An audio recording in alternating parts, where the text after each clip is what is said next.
नमस्कार दोस्तों, स्वागत है आपका हमारे YouTube channel engineer Gopal Patel पर। फ्रेंड्स, इस वीडियो में हम लोग देखेंगे आईसीआर एंड आरआरबी एग्ज़ाम के लिए बहुत ही इम्पोर्टेंट जीए और जीएस का सेट 1, जिसके अंतर्गत आप लोगों को 50 क्वेश्चन मिलेंगे। तो आइए बिना देर के हम लोग पहला क्वेश्चन देखते हैं। भारत में वन्य जीव संरक्षण अधिनियम किस वर्ष लागू किया गया है? तो भारत में वन्य जीव संरक्षण अधिनियम वर्ष 1972 में लागू किया गया है। और ध्यान रखना है दोस्तों, 1972 में एक और 5 जून को, ठीक है, 5 जून 1972 को विश्व पर्यावरण दिवस की स्थापना हुई थी। और कहाँ हुई थी? तो उसका मुख्यालय है नैरोबी, केन्या में। ध्यान रखना आप लोग को। और इसका सही आंसर है ऑप्शन सी। नेक्स्ट क्वेश्चन, उन तत्वों का समूह छाटिए जिसमें केवल धातुएं हैं। तो उन तत्वों का समूह है आपका बेरिलियम, कैल्शियम, स्ट्रोंशियम और सोडियम। इसमें सिर्फ आप लोगों का धातु है, ध्यान रखना है। देखिए, जैसे फर्स्ट में है क्या, कार्बन आप लोग का धातु नहीं अधातु है, नाइट्रोजन भी अधातु है और ब्रोमीन भी आपका अधातु है। तो इसका सही आंसर हो गया ऑप्शन डी। नेक्स्ट क्वेश्चन, भार का ऐसा मात्रक क्या होता है? तो भार का ऐसा मात्रक होता है न्यूटन, ठीक है। और एक आपसे पूछ दे कि एक भार बराबर, यानी 1 किलोग्राम भार बराबर कितना न्यूटन होता है? तो 1 किलोग्राम भार बराबर होता है 9.8 न्यूटन। नेक्स्ट क्वेश्चन, निम्नलिखित में से जम्मू एवं कश्मीर में खारे पानी की झील कौन सी है? तो खारे पानी की झील है डल झील, वेरी इंपॉर्टेंट है। जम्मू एवं कश्मीर में स्थित है जो खारे पानी की झील है डल झील। बाकी आप लोग का हो गया बुलर झील, सीमू रिटी झील और नागिन झील, ये आप लोग का हो गया मीठे पानी की झील। नेक्स्ट क्वेश्चन, और आप लोगों को ध्यान रखना है दोस्तों, डल झील आप लोगों को क्या आता है? तो डल झील आप लोगों का आर्द्र भूमि के अंतर्गत आता है। और भारत में कुल आर्द्र भूमि की संख्या कितनी है? तो आर्द्र भूमि की संख्या टोटल 47। अभी हाल में कौन जुड़ा है? अभी हाल ही में हैदरपुर जुड़ा है, वेरी इंपॉर्टेंट है, जो कि यूपी में है। नेक्स्ट क्वेश्चन, दक्षिण भारत की सबसे ऊंची चोटी कौन है? तो दक्षिण भारत की सबसे ऊंची चोटी है अनाई मुदी, जो कि नीलगिरी पहाड़ी पर है, ठीक है, नीलगिरी पहाड़ी पर स्थित है। सॉरी, नीलगिरी नहीं, यह अन्नामलाई की पहाड़ी पर शायद है, अन्नामलाई की पहाड़ी पर। ऐसे नीलगिरी की सबसे ऊंची चोटी है दोदा बेटा, ठीक है, नीलगिरी की सबसे ऊंची चोटी है दोदा बेटा। और ये अन्नामलाई की पहाड़ी पर है अनाई मुदी, वेरी इंपॉर्टेंट। और ये अरावली का सबसे ऊंचा शिखर कौन सा है? गुरु शिखर। और केटू जो भारत का, ध्यान रखना है, भारत का सबसे ऊंचा पर्वत शिखर केटू। तो इसका सही आंसर होगा दक्षिण भारत की सबसे ऊंची चोटी अनाई मुदी। नेक्स्ट क्वेश्चन देखते हैं, निम्नलिखित में से कौन से वृक्ष में अपस्थानिक मूल पाई जाती है? तो यह आपका है बरगद। और भारत का राष्ट्रीय वृक्ष भी है बरगद, ध्यान रखना है, भारत का राष्ट्रीय वृक्ष हो गया बरगद। नेक्स्ट क्वेश्चन, लास्की के विचार से संप्रभुता है, लास्की के विचार से संप्रभुता है बहुलवादी का। नेक्स्ट क्वेश्चन देखते हैं हम लोग, आर्यभट्ट और जेम्स थॉमसन कौन सी भू राजस्व व्यवस्था से संबंधित है? तो यह है महालबाड़ी व्यवस्था से। और अस्थाई बंदोबस्त किससे? तो अस्थाई बंदोबस्त की शुरुआत किसने की थी? लॉर्ड कार्नवालिस, ठीक है, कार्नवालिस ने अस्थाई बंदोबस्त की व्यवस्था शुरू की थी। तो फ्रेंड्स, आप लोग वीडियो अंत तक देखिए, वेरी इंपॉर्टेंट क्वेश्चन है। और ये सभी क्वेश्चन है जो प्रीवियस ईयर एग्जाम में पूछे गए क्वेश्चन है, इसलिए आप लोगों को जो भी एग्जाम होता है दोस्तों, उसमें प्रीवियस ईयर क्वेश्चन का महत्व ज़्यादा हो जाता है, क्योंकि उसी तरह के क्वेश्चन उस पर आपके एग्जाम में आते हैं। और वीडियो अच्छा लगे तो वीडियो को लाइक ज़रूर कीजिए। सूती वस्त्र के साक्ष्य, सूती वस्त्र के साक्ष्य कहाँ से मिलते हैं? तो सूती वस्त्र के साक्ष्य मिलते हैं मोहनजोदड़ो से। और मोहनजोदड़ो कौन सी नदी किनारे है? तो मोहनजोदड़ो है जो सिंधु नदी के किनारे स्थित है।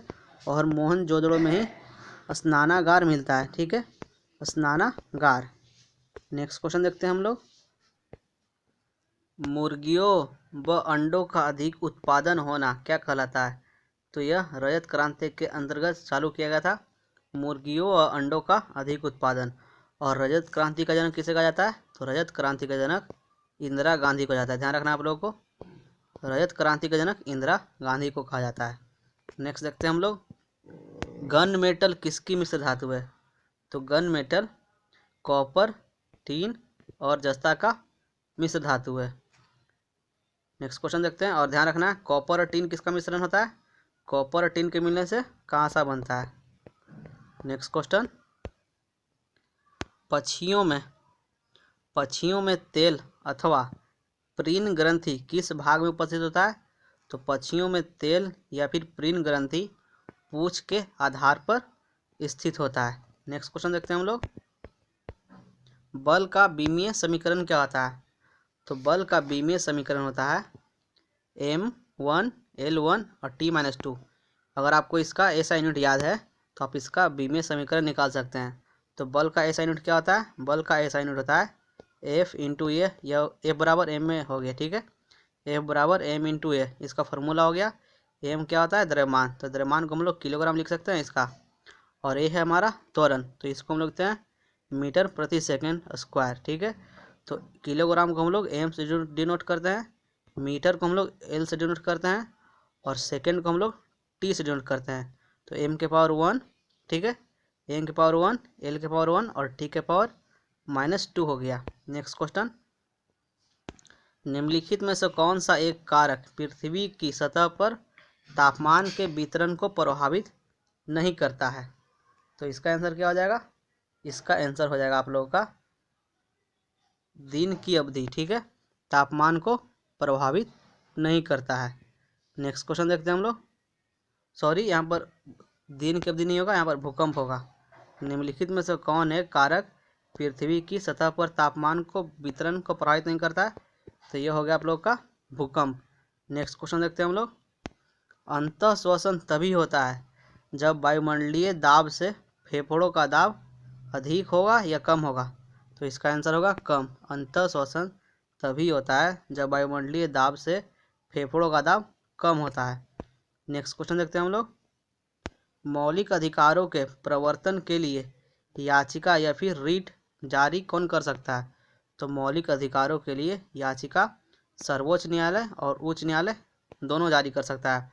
और कौन सा अनुच्छेद के अंतर्गत? अनुच्छेद 32 सर्वोच्च न्यायालय और अनुच्छेद 226 उच्च न्यायालय। नेक्स्ट क्वेश्चन देखते हैं हम लोग, भारत की विदेश नीति किस पर आधारित है? तो भारत की विदेश नीति गुटनिरपेक्षता की नीति पर आधारित है। गुटनिरपेक्षता का मतलब हो गया कि न हम लोग मजबूत की तरफ रहेंगे, न ही कमजोर की तरफ, हम लोग अपना अलग नियम बनाएंगे, ठीक है। नेक्स्ट क्वेश्चन देखते हैं, और गुटनिरपेक्ष आंदोलन की स्थापना कब हुई? तो यह हुआ 1961 ईस्वी में। नेक्स्ट क्वेश्चन देखते हैं, निम्नलिखित नदियों में से कौन सी नदी अफ्रीका महाद्वीप में स्थित नहीं है? तो यह आप लोग का हो गया हडसन नदी। हडसन नदी अफ्रीका महादेश में नहीं है। और नील नदी है जो विश्व की सबसे लंबी नदी है, ध्यान रखना। और इसे हम लोग मिस्र का नील का क्या कहते हैं? नील का देन मिस्र शहर को, ठीक है। और लिम्पोपो नदी है जो भूमध्य रेखा को 2 बार काटता है। लिम्पोपो नदी भूमध्य रेखा को 2 बार काटती है। और जाम्बेजी नदी पर कौन सी है जलप्रपात? तो करीबा बांध है जो जाम्बेजी नदी पर है। नेक्स्ट क्वेश्चन, भारत के संविधान में चुनाव प्रणाली का प्रावधान किन अनुच्छेदों में किया गया है? तो आपको देखिए यहाँ पर चुनाव प्रणाली यानी चुनाव आयोग 324 से 329। और भाग कौन से अंतर्गत? तो भाग 15 के अंतर्गत आता है चुनाव आयोग। नेक्स्ट क्वेश्चन, किसको ग्लूकोज के साथ गर्म करने पर रजत दर्पण बनता है?